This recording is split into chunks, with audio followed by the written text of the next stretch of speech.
Good morning students. आज का हमारा सबसे पहला प्रश्न है फेरोमैग्नेटिज्म, एंटी फेरोमैग्नेटिज्म तथा फेरी मैग्नेटिज्म। सबसे पहले हम चर्चा करते हैं फेरोमैग्नेटिज्म या फेरो चुंबकत्व के बारे में।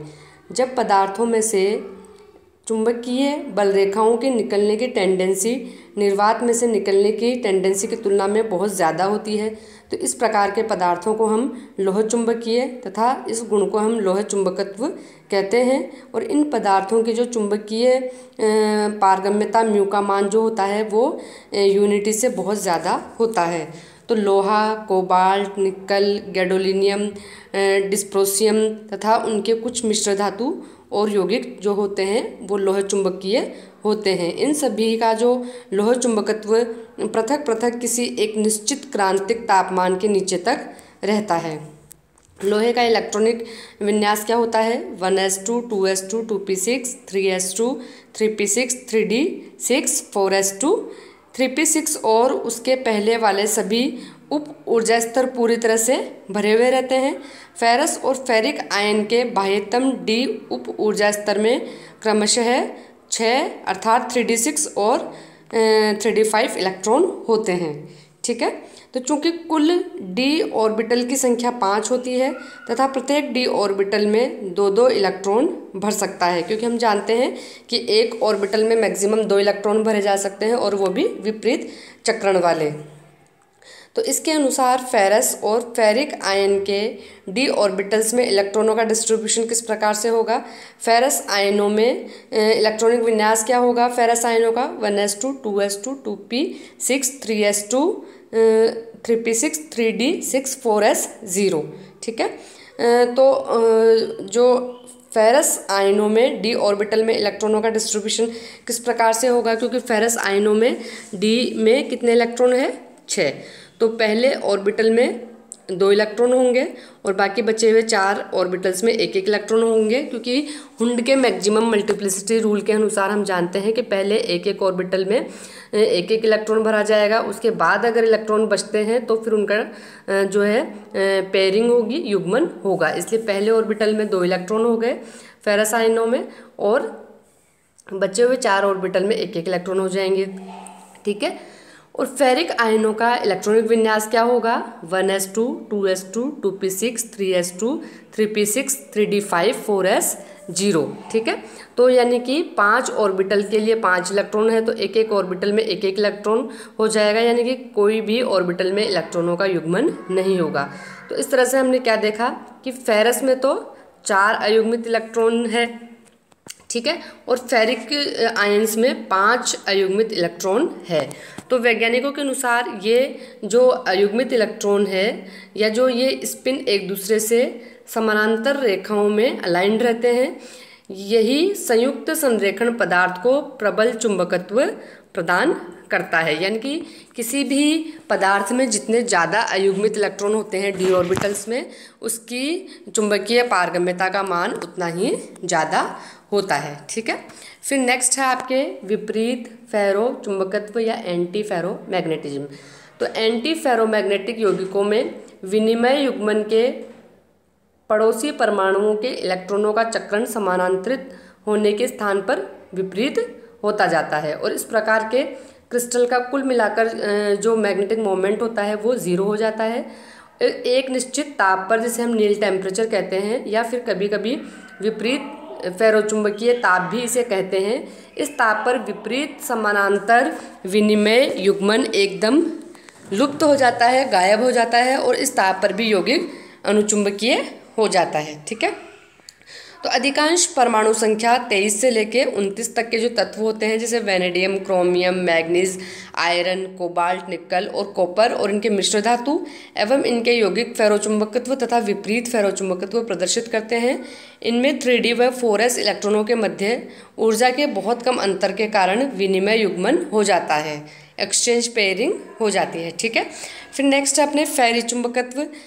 यह फेरोचुंबकत्व व विपरीत फेरोचुंबकत्व के बीच का प्रभाव होता है, जिसमें विपरीत चुंबकीय आघूर्ण एक दूसरे को कुछ सीमा तक तो नष्ट कर देते हैं, लेकिन पूर्ण रूप से मैग्नेटिक मोमेंट जीरो नहीं हो पाता है। इसलिए कुल मिलाकर इनका कुछ न कुछ मैग्नेटिक मोमेंट बचा हुआ रहता है और ये गुण जो है Fe3O4 द्वारा प्रदर्शित किया जाता है, यानी कि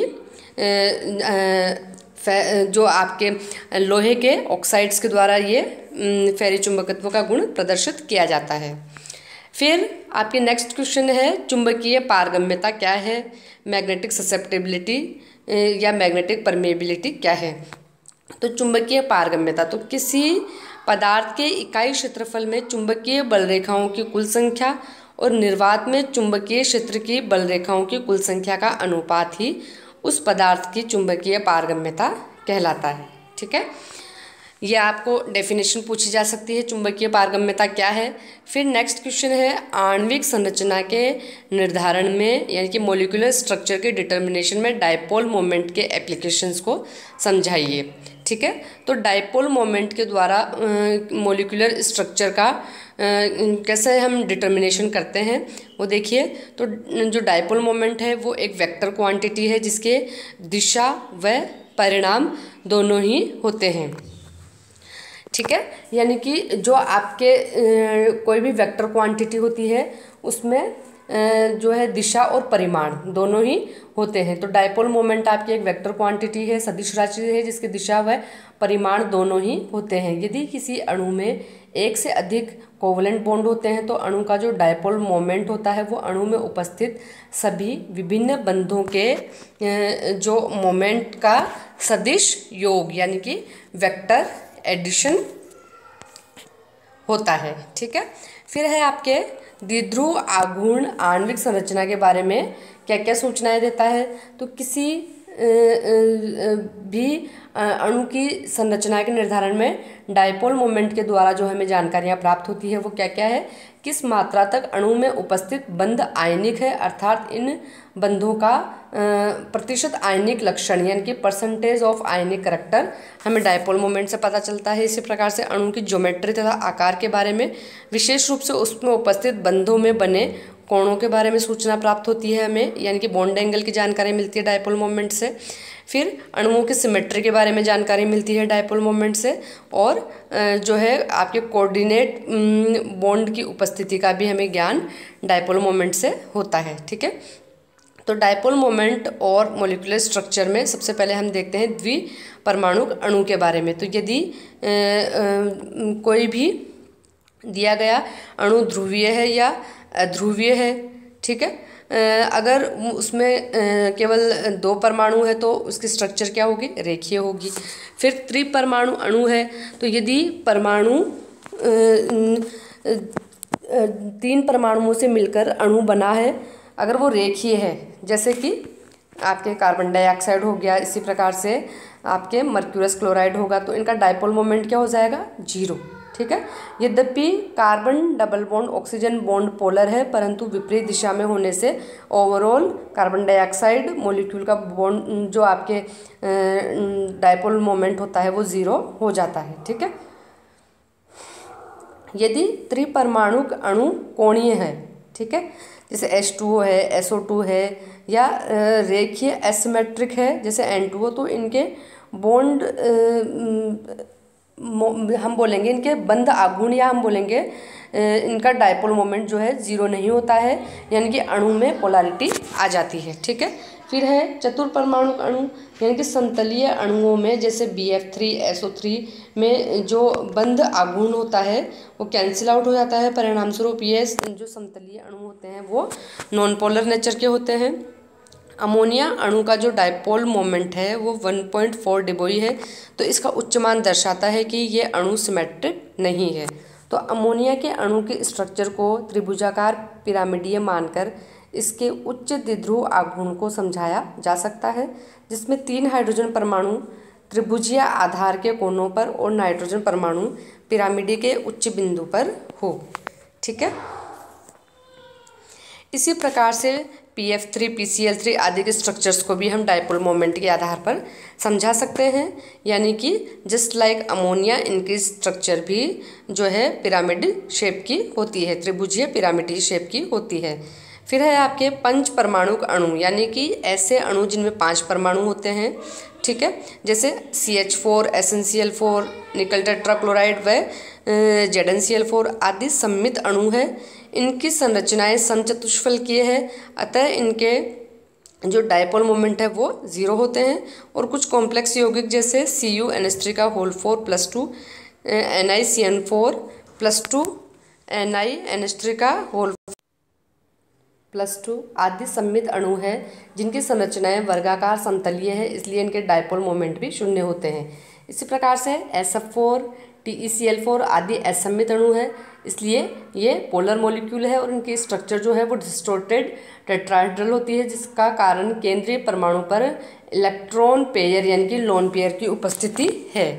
फिर है आपके बहुपरमाणुक अणु, यानी कि ऐसे परमाणु जिनमें कि 5 से अधिक परमाणु पाए जाते हैं, जैसे PCl5, PF5, SF6 आदि सिमेट्रिकल मॉलिक्यूल है और इनके डायपोल मोमेंट का मान 0 होता है। फिर जो है नेक्स्ट हमें डायपोल मोमेंट से ज्योमेट्रिकल आइसोमेरिज्म के बारे में जानकारी मिलती है। डायपोल मोमेंट के आधार पर हम ज्योमेट्रिकल आइसोमेरिज्म में भी डिफ्रेंशिएट कर सकते हैं। उदाहरण के लिए डाईएमीन डाईक्लोरोप्लेटिनम सेकंड के 2 आइसोमर्स है।